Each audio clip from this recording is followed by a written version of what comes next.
Hey, bienvenue sur Capture ton business, le podcast à destination des entrepreneurs qui veulent booster leur entreprise et vivre sereinement de leur business.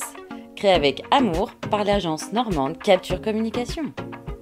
Hello à tous, aujourd'hui c'est encore Lou qui vous parle et je suis bien trop contente d'avoir repris le micro pour discuter un petit peu avec vous et échanger sur un sujet que nous traversons absolument tous en tant qu'entrepreneurs, c'est-à-dire ces périodes de rush intenses. Celles qui vous fatiguent physiquement, mentalement, mais celles aussi qui vous remplissent d'une énergie profonde puisque vous êtes enfin dans votre zone de génie, que vous exercez absolument ce dont pourquoi vous êtes là, pourquoi vous avez créé votre entreprise. Les fameuses périodes de rush. Waouh!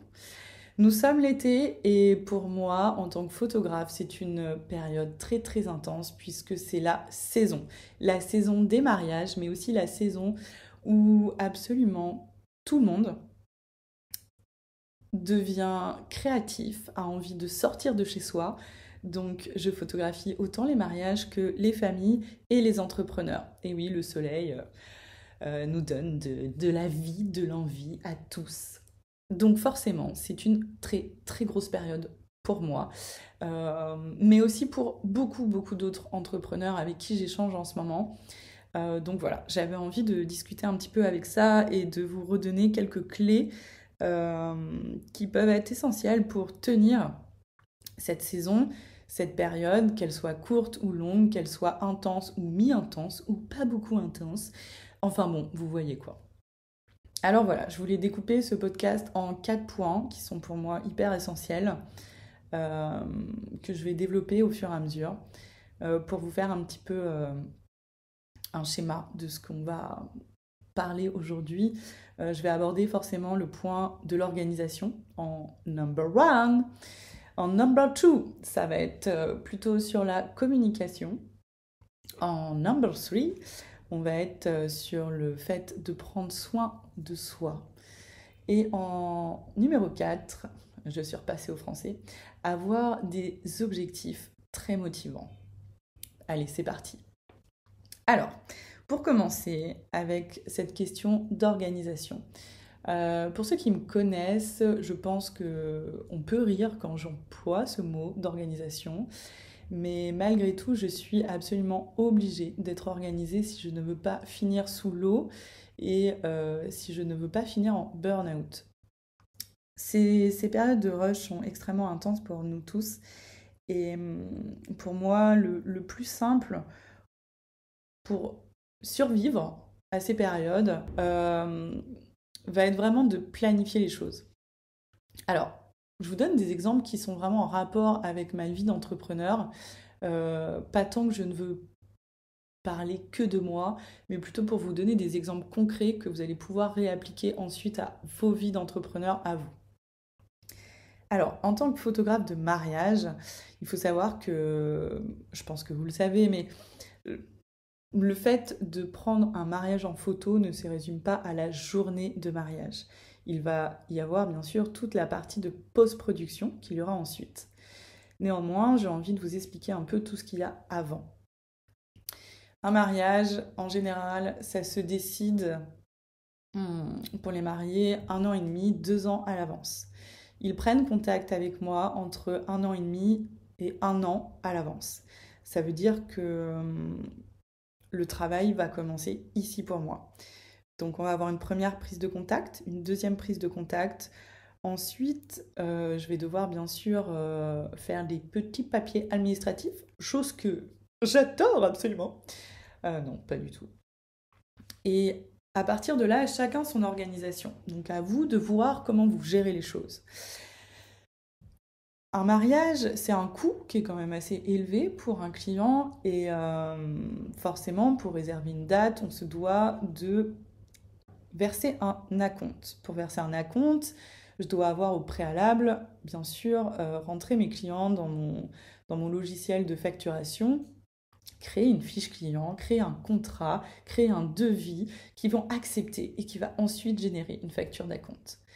Personnellement, en tant qu'auto-entrepreneur, je ne suis pas du tout à l'aise, d'un point de vue organisationnel d'ailleurs, de faire payer mes clients leur acompte lorsque on n'est pas dans l'année en cours. Par exemple, là, en ce moment, j'ai des mariés qui me réservent des mariages pour 2024. Nous sommes en juillet 2023. Je ne veux pas qu'ils me versent un acompte de suite. Pourquoi? Parce que j'ai l'impression que ça fausse mon chiffre de l'année. Je pense que je vais évoluer là-dessus et que je vais avoir besoin d'une autre organisation. Mais pour l'instant, j'en suis là. Donc, je demande à tous mes mariés d'être compréhensifs sur ce point et d'attendre le mois de janvier 2024 pour commencer à verser mes acomptes. Néanmoins, avant, j'ai quand même créé leur fiche client. Je leur ai créé un contrat, ce qui est rassurant et ce qui nous engage d'une part et d'une autre. Là où je veux en venir, c'est que arriver en plein dans votre période de rush, il faut être déjà prêt, il faut déjà avoir anticipé tous ces moments qui vont être extrêmement prenants et qui vont être absolument hors de votre zone de génie. Ma zone de génie, c'est de rencontrer les gens et de prendre des photos, de les mettre à l'aise et de leur faire vivre un moment pas trop malaisant et surtout incroyable pendant leur journée de mariage pour qu'ils ne pensent pas du tout à moi, qu'ils se préoccupent simplement de ce qu'ils sont en train de vivre avec leurs proches et leur cœur. Donc pour ça, il me paraît important de vous parler de ce qu'on appelle un workflow.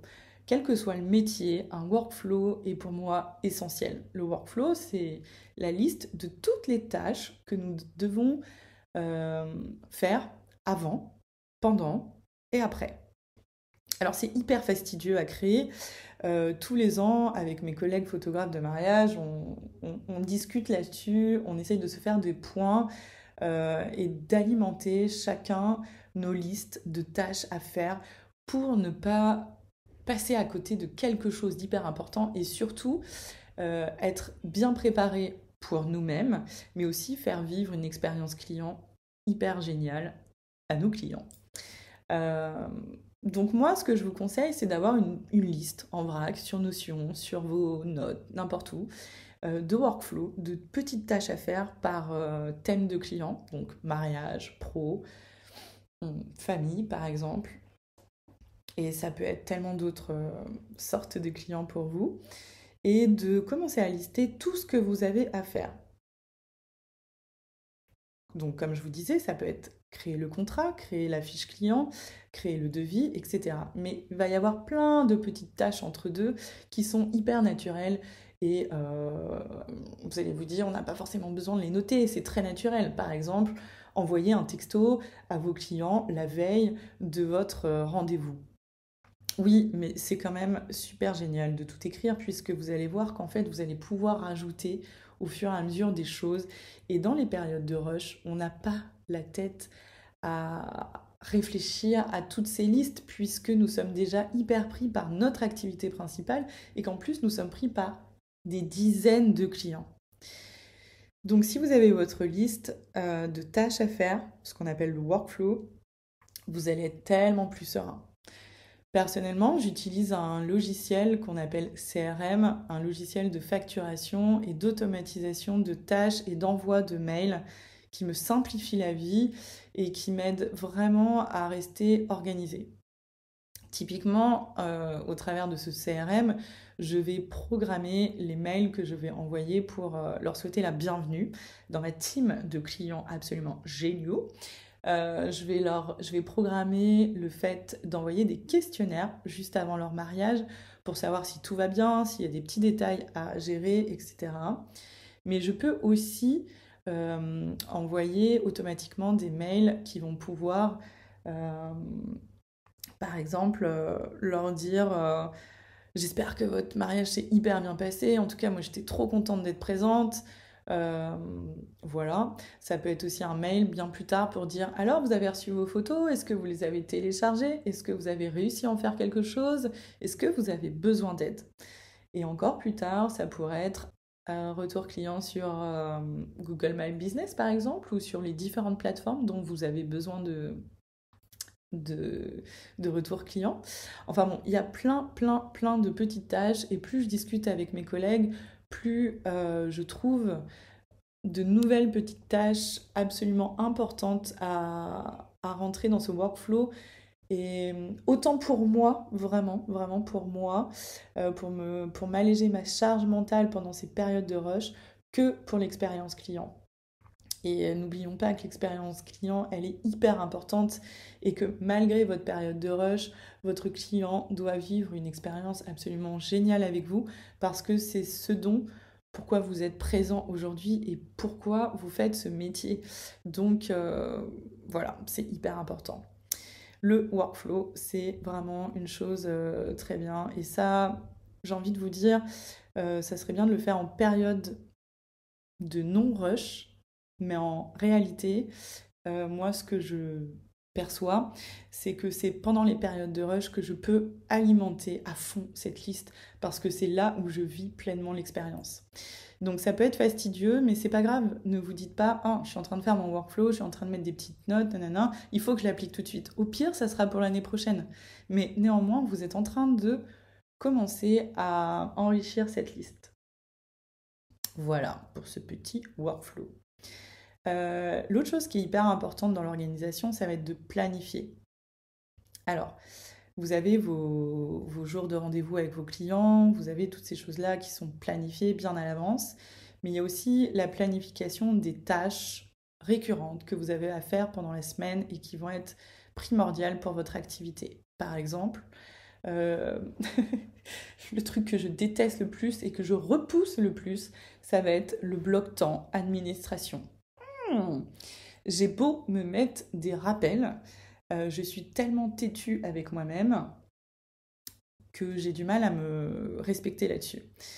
Donc personnellement, c'est un bloc-temps sur l'administration que j'essaye de planifier en même temps qu'une autre personne, qu'un autre, un autre travailleur indépendant.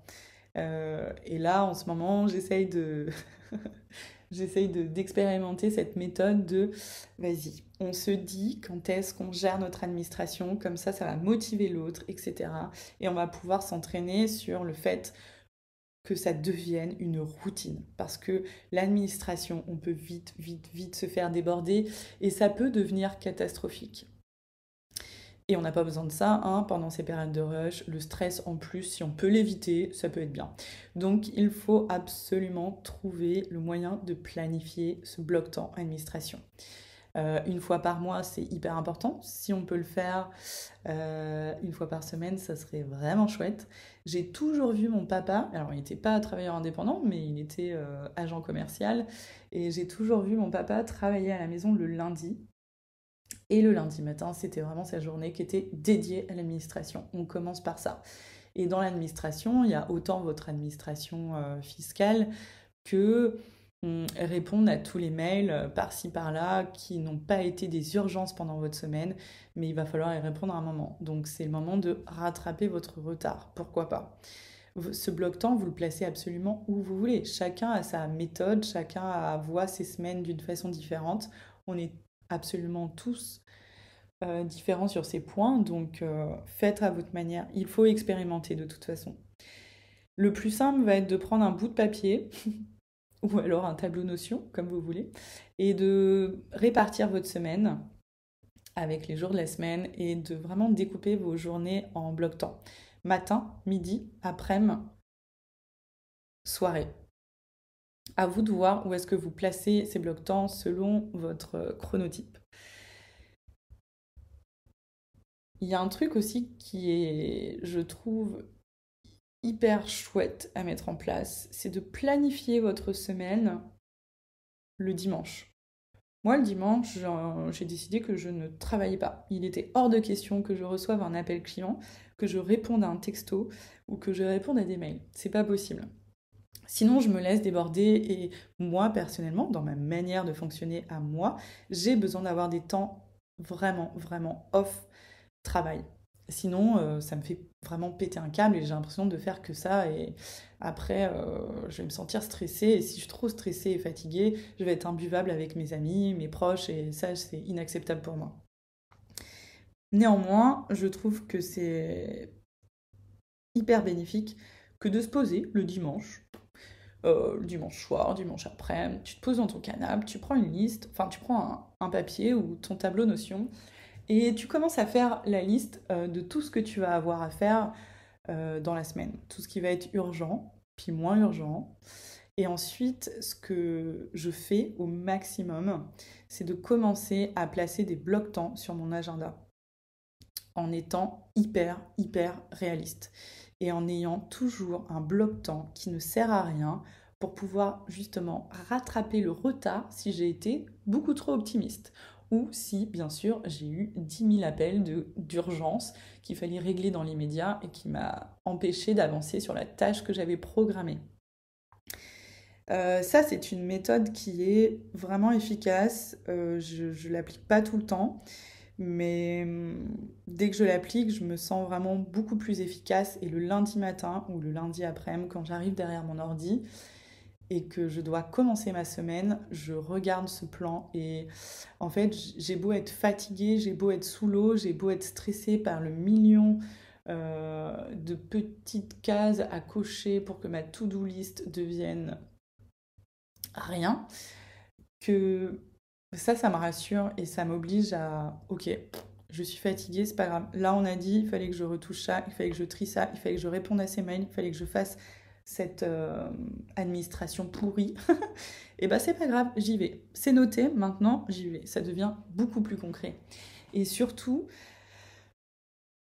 avec l'expérience d'entrepreneuriat et puis les années qui défilent au niveau de mon âge, je constate que je n'arrive absolument plus à faire 10 000 tâches en même temps. C'est plus possible pour moi. Ça me demande beaucoup trop d'énergie et ça me stresse. Donc les blocs-temps, ils sont vraiment dédiés à une seule tâche ou un regroupement de tâches. Et ça, c'est la vie. Ça va tellement vous soulager mentalement. Et vous verrez que vous serez tellement plus efficace aussi. Voilà. Après, encore une fois, on a tous un fonctionnement différent. Planifier en avance. Ça, c'est vraiment très bien. Ce qui est cool aussi avec ces planifications à l'avance et ces blocs-temps réservés à des tâches très particulières, c'est que vous allez voir qu'une fois que vous avez vraiment effectué et que vous avez réussi à la réaliser, vous êtes tellement satisfait de vous-même et parfois même, incroyable, on prend de l'avance. On n'en fait même pas exprès, on a terminé en avance. Et alors là, c'est une satisfaction de fou parce que ça veut dire qu'il nous reste encore peut-être 1 heure ou 2, soit pour faire d'autres petites tâches, pour répondre à un mail, machin, ou alors pour faire une espèce de tâche qui est entre le pro et le perso. Vous savez, on les connaît tous ces tâches. Et bien là, ça permet de les faire. Ou alors, s'il fait super beau, comme c'est l'été, de pouvoir sortir un peu plus tôt et d'appeler une copine, un copain et aller boire un verre en terrasse. Et là, vous êtes refait. Vous dites, yes, j'ai accompli ma mission de la journée et en plus, je peux prendre du bon temps. On s'applaudit soi-même. Bravo. Pensez aussi dans vos blocs-temps à vous réserver des créneaux pour vous-même. Si vous êtes inscrit comme moi dans une salle de sport, sans grandes ambitions, il peut être hyper important de réserver un petit créneau pour ça. C'est un créneau qui va sauter, pour ma part en tout cas, 1 fois sur 2, parce que des fois j'ai des priorités clients et j'ai pas anticipé assez bien le fait que j'allais être lente parce que trop de fatigue, parce que mal au crâne, parce que dérangée par des clients, etc. Donc parfois il saute, mais j'essaye de m'y tenir. Et là, pour les mois d'été, j'ai une règle que je me suis fixée qui est de je ne travaille pas derrière mon ordinateur le vendredi après-midi. Ce qui me permet de gérer plein d'autres petites choses. Donc ça va être de faire du sport, oui. D'aller acheter un t-shirt blanc parce que mon pote me l'a taché, oui. D'aller faire des courses, oui. De passer l'aspirateur, enfin, oui. Toutes ces petites choses. Et puis de voir aussi des copains si j'en ai envie, etc. Puisque moi, je vais travailler tous les samedis et ça va être vraiment très intense, très fatigant, très énergivore. Donc j'ai besoin aussi d'avoir cette demi-journée pour être sûre de pouvoir pallier à tous les imprévus et de pouvoir me préparer aussi pour ce week-end qui va être très intense. Voilà, ça c'était vraiment mon point de vue sur ce premier point qui est l'organisation. On va pouvoir passer ensuite au deuxième point, la communication. Communiquer. Alors, je ne suis pas la plus douée pour communiquer sur mon entreprise avec mes clients. C'est toujours les cordonniers les plus mal chaussés, n'est-ce pas? Néanmoins, ce que je constate auprès de mes collègues photographes, c'est qu'ils ont cette facilité à communiquer sur le fait qu'ils sont en train de traiter telle et telle tâche avec tel et tel client. Ils vont aussi communiquer sur le fait que oui, ils sont un petit peu en retard, mais ils font de leur mieux. Et ils sont dans une période, nous sommes dans une période de rush. Et voilà, plus les choses sont exprimées, plus elles sont dites, plus elles sont publiques, plus elles sont acceptées. Il faut comprendre pour accepter. Et nos clients sont comme nous, ils ont besoin de comprendre, ils ont besoin qu'on leur dise les choses. Alors, non, je préviens absolument mes clients quand je suis un petit peu en retard. Je leur dis ne vous inquiétez pas, vous ne passez absolument pas à la trappe. Il n'y a pas de priorité. Alors si moi j'ai une priorité, ce sont les shootings femmes enceintes. Pour moi c'est une priorité. Je ne veux pas qu'elles reçoivent leurs photos une fois que bébé est arrivé. Je trouve ça trop nul. On passe à autre chose, etc. Mais bref, j'explique à mes clients qu'il n'y a pas de priorité forcément, que chacun passe les uns à la suite des autres, qu'en ce moment je vis une période de rush et que tout va bien. Que s'ils ont besoin de me demander régulièrement où est-ce que j'en suis, il n'y a aucun problème, je ne serai pas vexée. Je leur dirai l'avancée des choses et surtout je ne les oublie pas et je les tiens au courant de toute cette avancée. Personnellement, quand je suis en train de retoucher des photos de mes clients, je leur envoie une petite photo complètement pourrie avec mon téléphone portable pour leur dire Hey, je suis en train de retoucher tes photos, elles sont trop bien, c'est trop cool, tu vas voir, ça va arriver. Si vous êtes graphiste, web designer, si vous êtes créateur de bijoux, si vous êtes restaurateur, enfin bref, il y a plein de métiers où on a besoin de ces périodes de création, de production qui sont off le client. C'est super chouette pour lui de voir les coulisses, de voir comment ça se passe et de sentir, il a besoin de sentir qu'on s'intéresse à lui et que son projet est aussi important que les autres que nous avons en ce moment. Donc voilà, échanger, communiquer avec vos clients, si vous pouvez le faire publiquement sur vos réseaux de prédilection, faites-le. C'est cool, c'est bien. C'est bien et ça sera très bien perçu au final. Voilà. Le deuxième point de communication est pour moi communiquer avec vos working friends. Alors, c'est cool d'avoir un autre pote entrepreneur qui soit directement dans votre milieu d'activité, c'est encore mieux puisque vous vivez absolument les mêmes saisons et les mêmes problématiques. Si votre pote entrepreneur n'est pas tout à fait dans la même branche, c'est pas grave, ça reste quand même quelqu'un qui pourra comprendre tout votre stress et l'enjeu de cette période. Mais en tout cas, pour moi, c'est essentiel parce que ça nous permet de vider nos sacs, de pouvoir râler, de pouvoir se plaindre, de pouvoir pleurer, de pouvoir paniquer avec ces gens-là qui nous comprennent à 100%. Et ce qui est chouette, c'est qu'on va pouvoir avoir un vrai répondant, qu'on va avoir aussi des vraies solutions et on va pouvoir se soutenir les uns les autres, voire s'entraider si c'est possible. Euh, j'ai plusieurs working friends, bien sûr. Il y a plusieurs canaux pour discuter, généralement, c'est des périodes où on ne peut pas se voir. Alors, il y a certains d'entre eux, on s'échange. J'ai un groupe où on est plusieurs photographes de la région. On peut s'écrire, on peut se dire où est-ce qu'on en est, si on a des doutes, etc. Et puis après, j'ai vraiment des copines très proches où on va se faire des petits vocaux, on va se montrer des photos, et pour moi, c'est un soutien qui est complètement infaillible et qui est hyper important. Ce soutien permet de ne pas polluer trop nos proches avec des histoires qu'ils ne peuvent pas comprendre à 100% et du coup, où ils ne vont pas pouvoir avoir un répondant que nous attendons, ce qui fait que ça peut énormément nous frustrer et nous rendre encore plus vulnérables et plus négatifs parfois.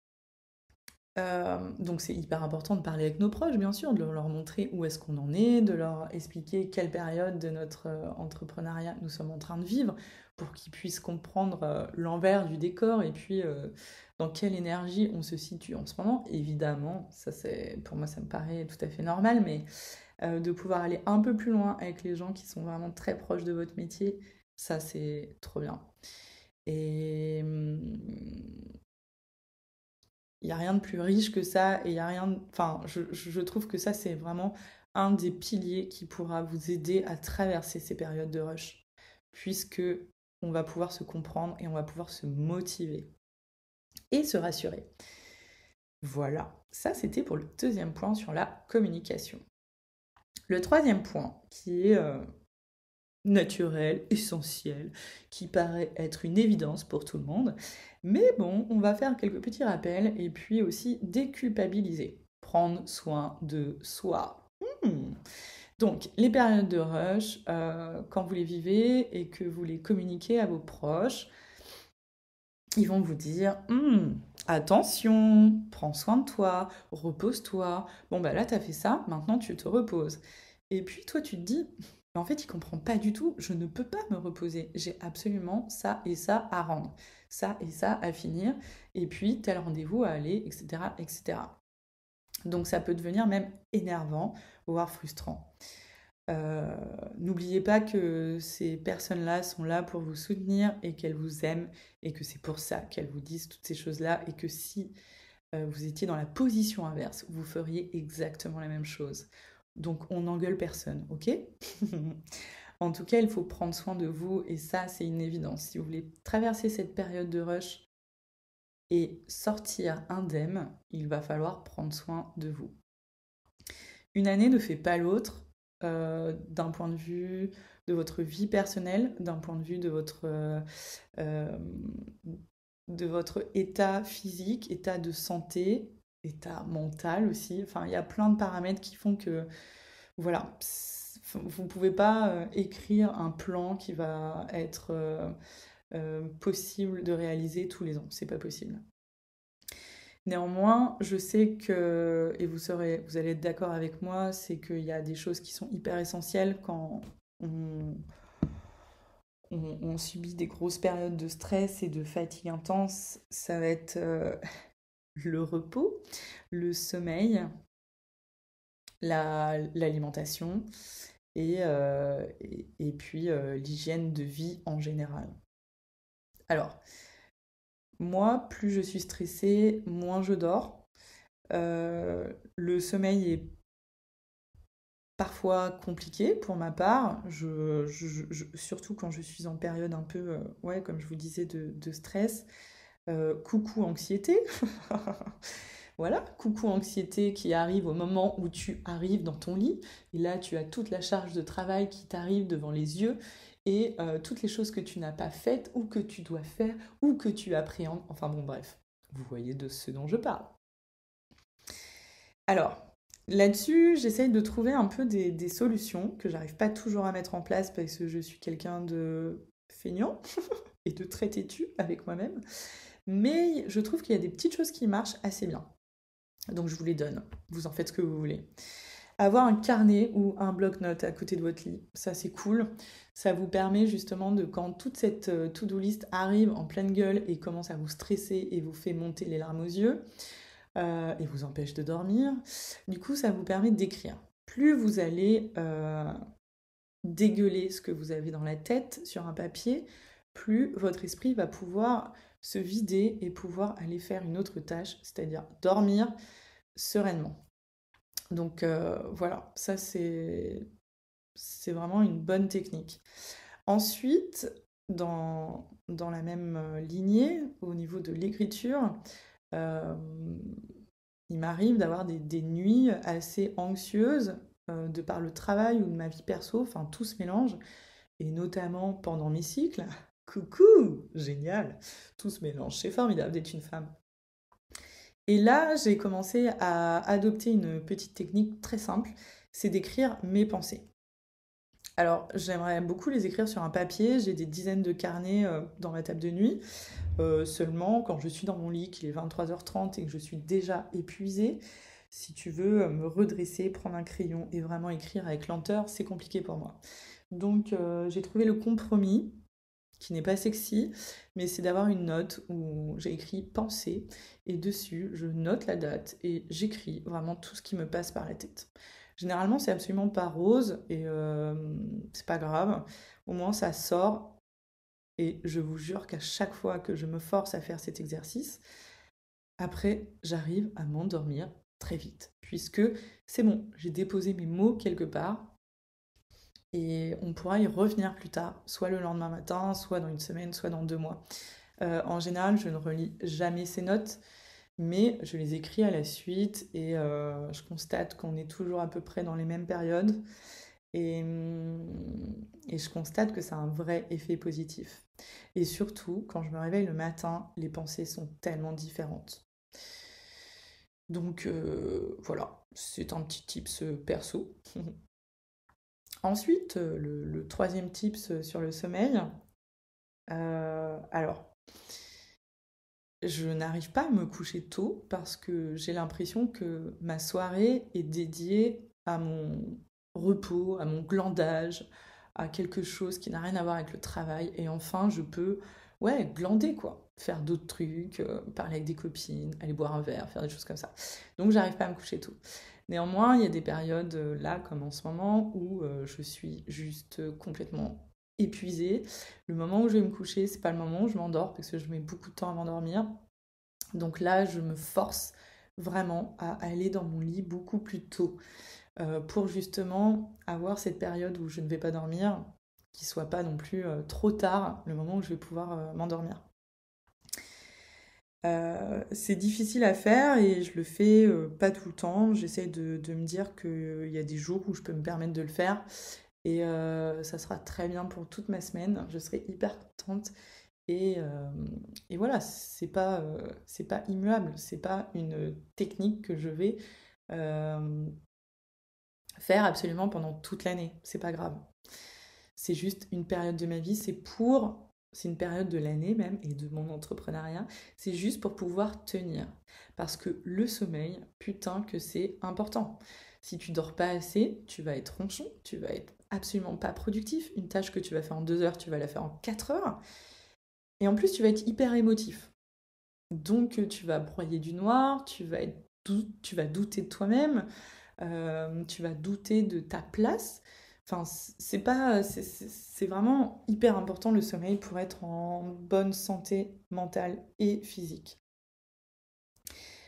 Parallèlement à cette petite technique, ce que j'essaye de mettre en place le plus souvent possible, et là c'est hyper dur pour moi parce que je suis une grosse feignasse et que je suis très fatiguée le soir, donc, et ce n'est pas du tout dans mes routines actuelles, mais la lecture, quel qu'il soit, est tellement bénéfique. Elle te permet de réussir à t'endormir sans un écran déjà. Parce que l'écran, je ne sais pas si tu es au courant, mais il active ton cerveau.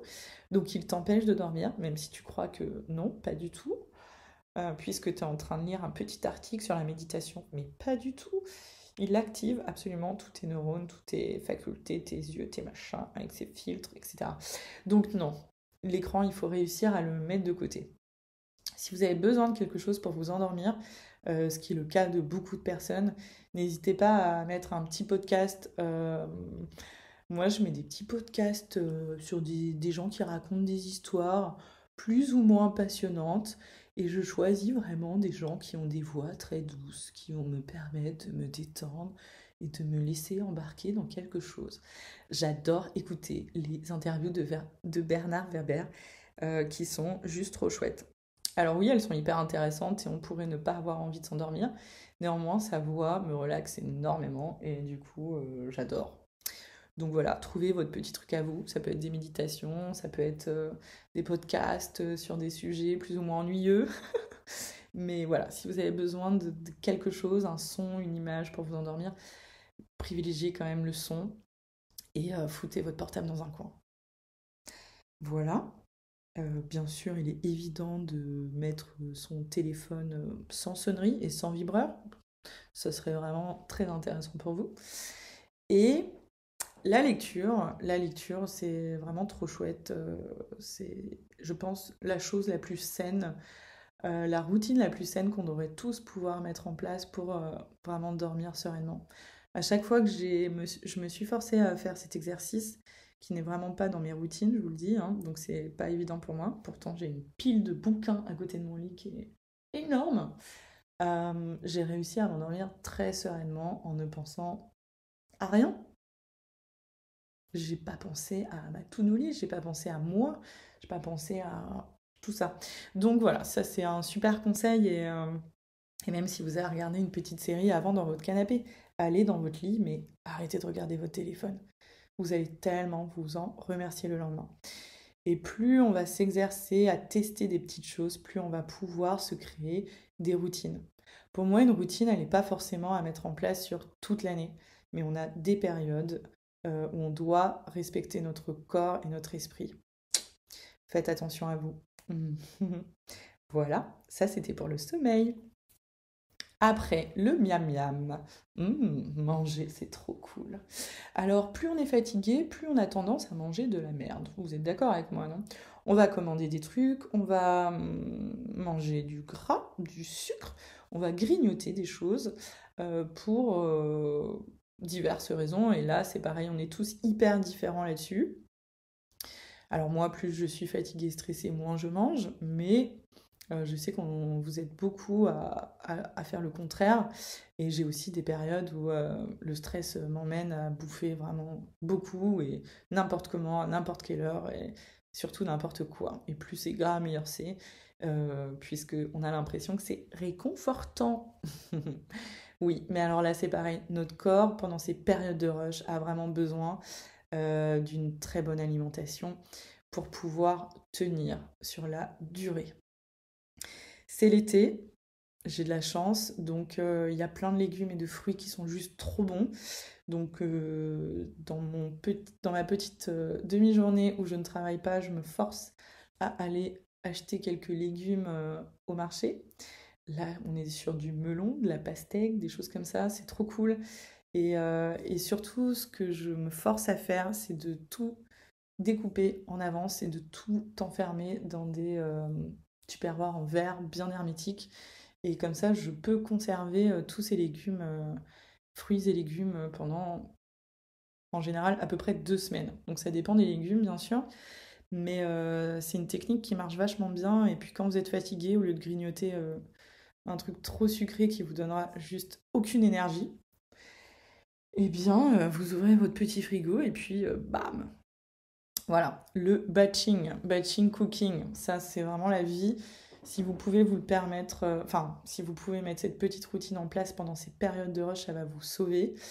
Euh, et ça va vous sauver, ouais, vraiment. Donc, ouais, essayez de manger un maximum de choses qui vous donnent des vitamines, qui ne vous alourdit pas trop et qui, ouais, qui vous donnent de l'énergie, quoi. Voilà. Quand je rentre de mariage, il est tard. J'ai la dalle, mais je suis trop épuisée pour manger, donc c'est compliqué pour moi de me faire à manger. Donc j'ai adopté la technique Picard, qui est quand même plutôt pas mal pour sauver ces petits moments où justement j'ai plus de force pour rien, mais qu'il faut quand même que je me nourrisse. Donc, euh, donc voilà, je fais un petit stock de petits plats plus ou moins cool qui sont dans mon congélateur et qui sont juste prêts à être mangés. Et ça c'est pareil, c'est un bon truc aussi. Ayez des choses dans votre congèle. Et puis dès que je fais des grosses popotes, genre un petit rougail saucisse, un truc comme ça, j'en mets toujours une partie dans le congèle aussi pour ces moments-là justement. Anticipez vos moments de fatigue extrême. Et n'oubliez pas de boire. Bien sûr, l'eau, c'est la vie. Alors pour ceux qui n'aiment pas l'eau, j'ai trouvé un truc aussi, un compromis, encore une fois, qui est plutôt pas mal. C'est que j'ai une énorme jarre dans mon frigo où dedans je mets de l'eau, du thé, enfin des tisanes infusées, du citron, de l'amande du jardin, etc. Des fruits, du concombre si vous en avez.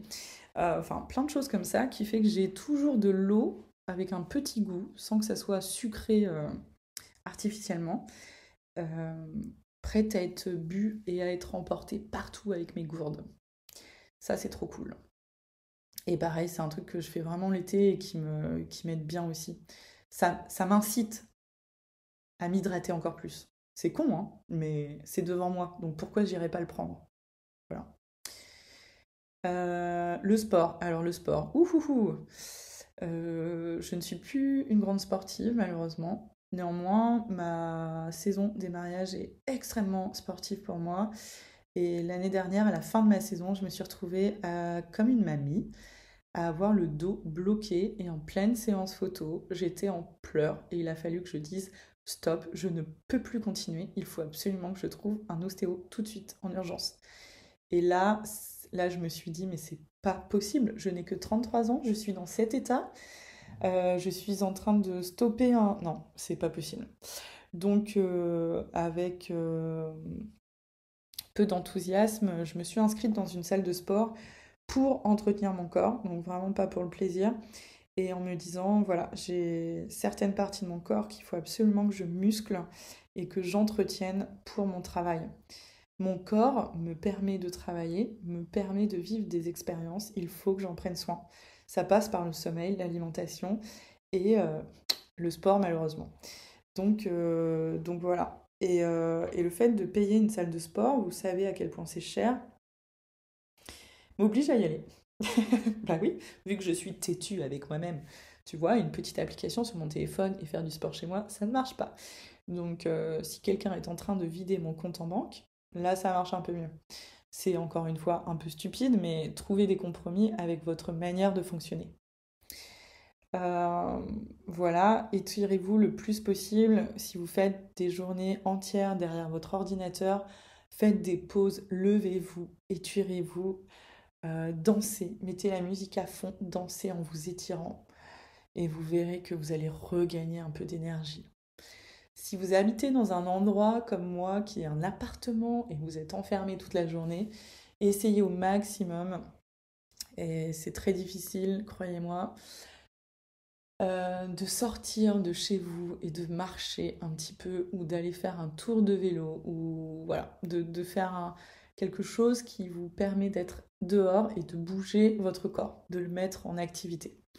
Mais toutes les excuses sont bonnes, hein. Ça peut être aller faire vos petites courses à pied, aller chercher quelque chose en vélo, aller déposer quelque chose à la poste en vélo, aller manger avec une copine, garez-vous super loin, comme ça vous êtes obligé de marcher, vous allez voir que en rentrant chez vous, vous allez avoir pris un bol d'air frais, vos jambes auront marché pendant au moins 30 minutes, 3 quarts d'heure, et ça fait du bien, c'est bon, on peut rattaquer enfin. Voilà, faut trouver toutes les petites choses, quoi. Hum, Quand vous avez des activités qui sont très prenantes physiquement et mentalement, on a tendance aussi à se crisper. Euh, Personnellement, c'est la période où je m'autorise à m'offrir des massages. Et à chaque fois que j'ai envie de réserver un massage, je me dis, vas-y, non, Lou, t'as pas les thunes, t'as pas le temps, tu dois travailler pour tes clients. Et, et au fond de moi, je me dis, oh, j'en peux plus, j'ai tellement envie qu'on me masque, j'ai trop mal partout, machin. Et puis finalement, je le fais. Et après, je me dis, oh, mais j'aurais tellement regretté de ne pas l'avoir fait. Parce que là, mon corps va mieux, mon esprit va bien, on s'est occupé de moi, j'ai pris du temps pour moi, je me suis accordé du temps comme si j'avais, je sais pas, un rendez-vous chez l'orthophoniste par exemple avec mes enfants. Bah, il fallait bien que j'y aille et ça aurait été une priorité. Quand c'est pour toi-même, en général, la priorité saute. Non, non, c'est pas très bien. Ça, c'est encore une petite routine que tu peux mettre en place qui va sauver ta saison et ton arrière-saison. Pensez à votre arrière-saison. Voilà. Après, ça peut être un massage, mais ça peut être tellement d'autres choses, hein. Chacun son truc. Moi, j'en ai besoin et je remercie énormément la masseuse qui sauve ma saison. Je suis vraiment pas du tout ironique sur cette phrase. Et le quatrième petit point de prendre soin de soi va être par votre santé mentale aussi, bien sûr, et ça va être Votre vie sociale. Dans les périodes de rush, on est épuisé, on n'a pas le temps. Moi, j'ai des rendez-vous tous les soirs. C'est hyper difficile de maintenir une vie sociale, mais j'essaye de me forcer quand même quand je suis fatiguée. Si c'est aller voir un proche, même si c'est 1 heure, mais faites-le. Vous verrez qu'on va pouvoir pareil, retrouver de l'énergie en parlant d'autre chose, en ouvrant son regard sur d'autres choses, en vivant tout simplement. Les êtres humains nous font vivre et c'est primordial. Et c'est cool de prendre soin de ses clients, mais si on peut prendre soin aussi de ses amis, c'est encore mieux, puisque votre arrière-saison, vos clients, ils vous auront oublié, ils seront passés à autre chose, ils seront retournés dans votre vie. Par contre, ça serait cool de retourner voir vos potes et vos familles. Donc prévoyez-vous des petits temps comme ça, forcez-vous un petit peu, sortez-vous les doigts et prenez l'air. Allez vivre des petites expériences, même si elles sont toutes petites, avec d'autres êtres humains que vous aimez. Ça va vous blinder de bonheur et de good vibes. Et ça, c'est essentiel. Je sais, c'est très dur dans ces périodes. Voilà. Et le 4e point, avoir des objectifs. Ok. Alors moi, je suis très très nulle pour avoir des objectifs parce que je fais partie des personnes qui planent peut-être, qui n'ont pas tout à fait les pieds sur terre et qui vivent l'instant présent et qui ont plein de rêves par contre, plein de rêves, mais qui... C'est pas qu'on n'y croit pas, c'est que ça nous paraît flou, ça nous paraît irréalisable et voilà. Quand je suis en pleine saison, généralement, mon objectif, c'est de terminer sans trop de retard toutes mes livraisons clients et de ne pas mourir. Voilà, c'est ça mes objectifs. Là, depuis peu, pour la première fois depuis vraiment, vraiment des années, j'ai eu la chance de partir en voyage avant ma saison. Et c'était trop bien. C'était trop trop bien. Par contre, je me suis dit un truc. Je me suis dit, mais Lou, c'est pas possible que tu passes à côté d'un voyage. euh, Enfin, que tu ne planifies pas de voyage dans ta vie tous les ans. C'est pas possible. Un voyage, c'est pas forcément à l'étranger, hein. Ça peut être chez des amis, ça peut être pas très loin, ça peut être un voyage avec soi-même, un petit Airbnb, 1 semaine ou 2. Enfin, il y a plein de façons de trouver son petit voyage ou sa manière de couper. Je sais que pour beaucoup de personnes, il est hyper dur de couper. Quand on est entrepreneur, c'est vraiment très dur de couper. Si on ne travaille pas, on ne gagne pas d'argent. Vous êtes d'accord avec ça? C'est là où c'est hyper compliqué et ça peut être très culpabilisant de prendre des vacances. Mais si on ne prend pas de vacances, si on ne stoppe pas mentalement et physiquement ce que nous sommes en train de faire, comment vous pouvez vouloir tenir pendant des années? Ça me paraît impossible. Alors, c'est pas que vous allez vous casser en deux d'un coup, mais c'est qu'il y a plein de petites choses qui vont se mettre en place sans que vous en ayez vraiment conscience. Des douleurs, de la fatigue chronique, des machins, des trucs. Avec certaines de mes amies, j'ai l'impression qu'on est tout le temps en train de se dire je suis fatiguée, je suis fatiguée. Super, c'est cool ta vie. Euh, Essaye de trouver un truc. Alors moi, là, je me suis dit, ok, avoir un objectif financier, bien sûr, ça c'est hyper important, mais c'est que pour mon entreprise, je le trouve. Si c'est personnel, parce que avec de l'argent, je vais pouvoir faire des choses, avancer, bien sûr, mais là, je me suis dit, ok, je vais me fixer un objectif de vacances qui est très très très loin après la saison, vraiment plusieurs mois après. On est vraiment en très grande arrière-saison. Néanmoins, c'est un objectif. Et du coup, ça devient un objectif qui est financier parce qu'il faut que je mette de l'argent de côté en plus pour ce voyage. Et aussi, il va falloir que je mette beaucoup de choses en place pour pouvoir partir sereinement. Et ça se prépare. Mais là, je ne suis pas du tout en train de le préparer. Mais ce que je veux dire, c'est que j'ai cet objectif qui est vraiment trop bien et qui est un peu loin, mais qui me motive à travailler et qui va être une porte de sortie ou d'arrivée, je sais pas, qui va être vraiment trop chouette. Ça peut être trop bien aussi de vous prévoir des petits week-ends par-ci par-là avec des gens avec qui vous avez envie de passer du temps, mais que vous ne pouvez pas pendant toute l'année parce que vous êtes blindé et que vous n'avez pas envie de prévoir des choses.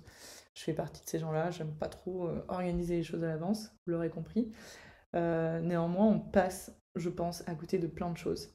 Donc là, encore une fois, cette année, j'essaye vraiment de mettre en place euh, ce que j'appelle allier l'utile à l'agréable. Ok, je dois aller là, à tel endroit dans la France, en train. Bon, ok, maintenant que je suis dans le train, je pense que je suis plus à 4 heures près de train pour me déplacer et aller voir une autre personne et prendre du bon temps. Euh, prendre du bon temps, voire prendre du bon temps et travailler en même temps. Les deux, c'est faisable. Et aussi bloquer, je sais pas, une journée ou deux avec des gens qui sont hyper importants pour vous. Et le planifier à l'avance, ça vous donne un but, ça vous donne vraiment un but. Et je trouve que en ayant des mini-buts comme ça, par-ci par-là dans l'année, qui sont absolument loin du professionnel, vous avez l'impression d'exister aussi en tant que personne humaine et voilà, dans votre vie sociable et perso. Je crois que... Et vous offrir des cadeaux, offrez-vous un cadeau. C'est quoi l'objectif de fin de saison? Alors moi, c'est quoi mon objectif de fin de saison? En cadeau. Bah moi, vraiment, ça va être un beau voyage que je ferai en février. Donc ça sera très loin après la saison, mais ça reste un objectif qui me tient à cœur et qui me motive. J'avais jamais eu d'objectif comme ça, je crois, et là, là c'est une petite carotte, c'est cool.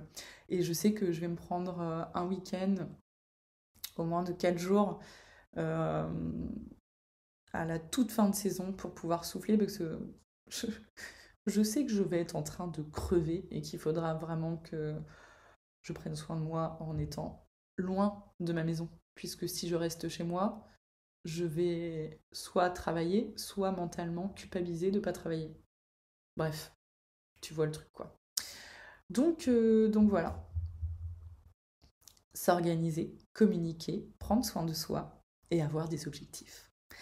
J'espère que je vous aurai aidé à relativiser sur votre période de rush, que je vous aurai peut-être donné quelques tips pour vous aider à surmonter ces périodes qui sont aussi fatigantes que absolument géniales, puisque c'est le moment où on est au top, on vit notre meilleure vie d'entrepreneur. On a des clients, on rencontre des nouveaux clients, on rencontre des gens, on a des idées. On est souvent très créatif mentalement.